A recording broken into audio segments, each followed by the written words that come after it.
Hello, I'm Sanjeev Mathur, and I'm a business coach. I work with owners of small and medium businesses to build commercial, profitable enterprises that work without them. Welcome to my podcast, Expert View. Today, I have with me Chandan Pahwa. Chandan is a chartered accountant since 2007 and is an expert in startup advisory, virtual CFO services, accounting, and tax planning. He brings the structure and systems he learned while working at a Big Four consulting firm and combines it with his experience as a corporate CFO in India and abroad.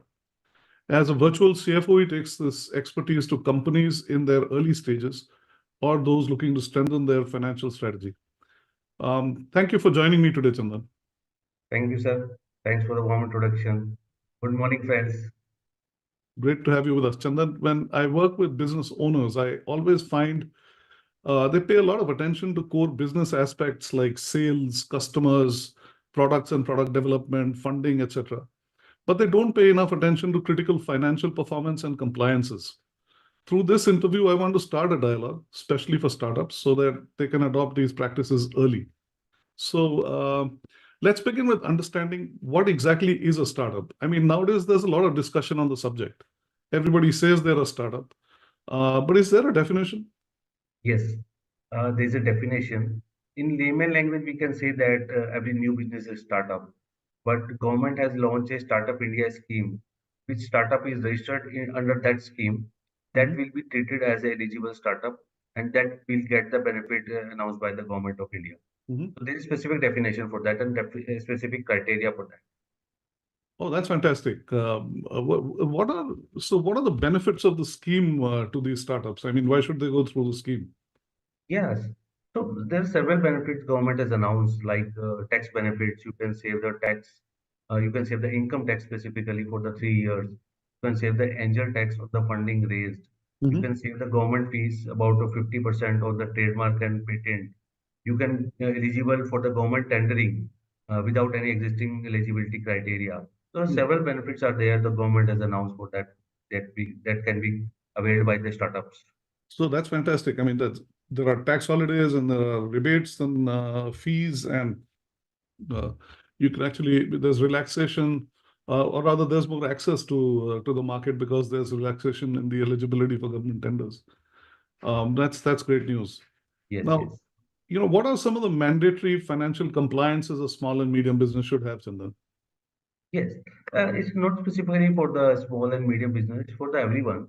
Mhm. So there are several compliances like GST is there, income tax is there, TDS returns are required, PFESI is there. You have to file the PFESI GST returns timely. So what are the benefit to file these return timely? You can get the trust of everybody, like employees, you can trust of customers, you can get the trust of vendors, as well as the startups who are raising the funding, so who can get the trust of investors as well. So this is a very much requirement.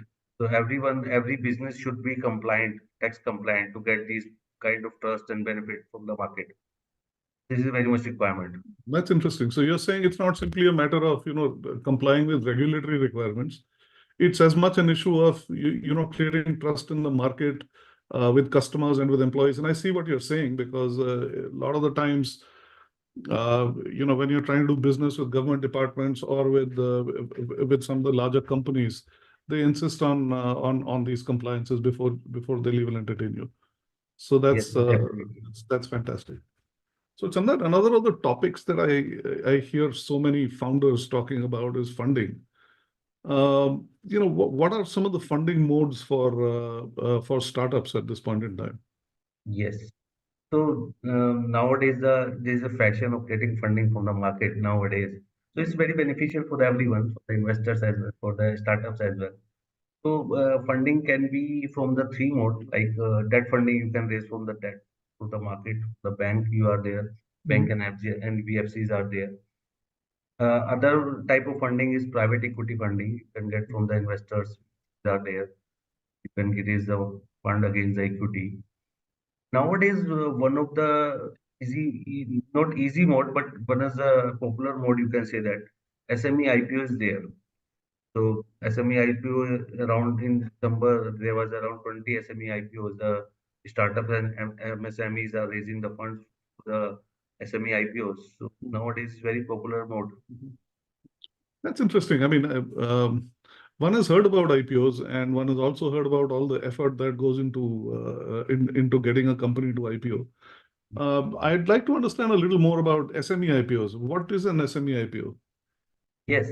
So it's a very similar IPO. Like you have heard about the main board IPO, which is the SEBI and with the SEBI and other board and a CBSE. Now to promote the startups and to help the startup to get funding. So SEBI has launched a IPO for the SMEs and startups. Now you can be as a listed startup. Earlier it was not possible. Now you can raise a fund. SME startup can raise a fund from the SME IPOs. There you can get the crowd investors are there. You can you can present your company into the market. You can present your company as a listed startup. There are Mhm. several benefits of the SME IPOs, and people are getting funds from the SME IPO. Nowadays, very wonderful Yeah, that's very interesting. is Well, going on.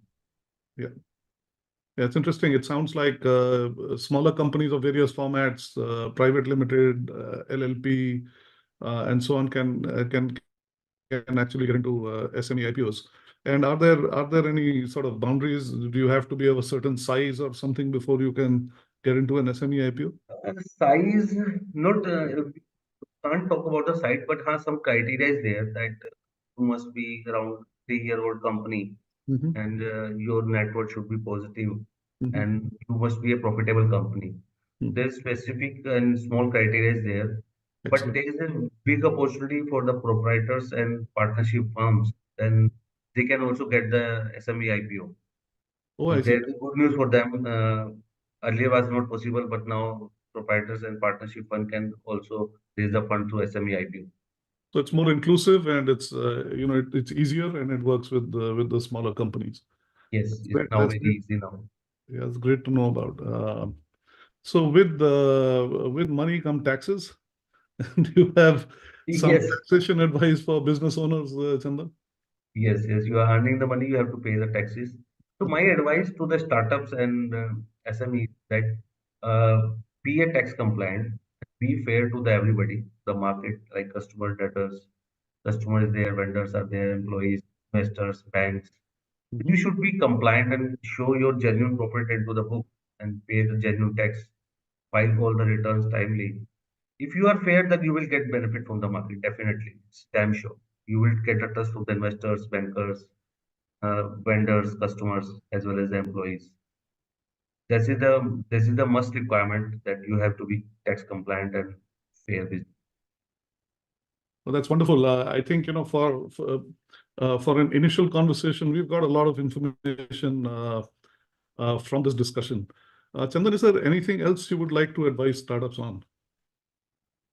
So, advice to the startups: be fair in the market and be genuine and show the proper profit into the books, show the uh, genuine sales and present yourself as a fair startup, then you will get success easily.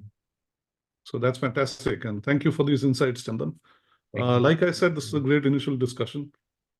And I'm sure we'll have more detailed ones on specific topics in the days to come. Definitely, I would love to, sir. Thank you so much. Thank you, sir. Thank you so much.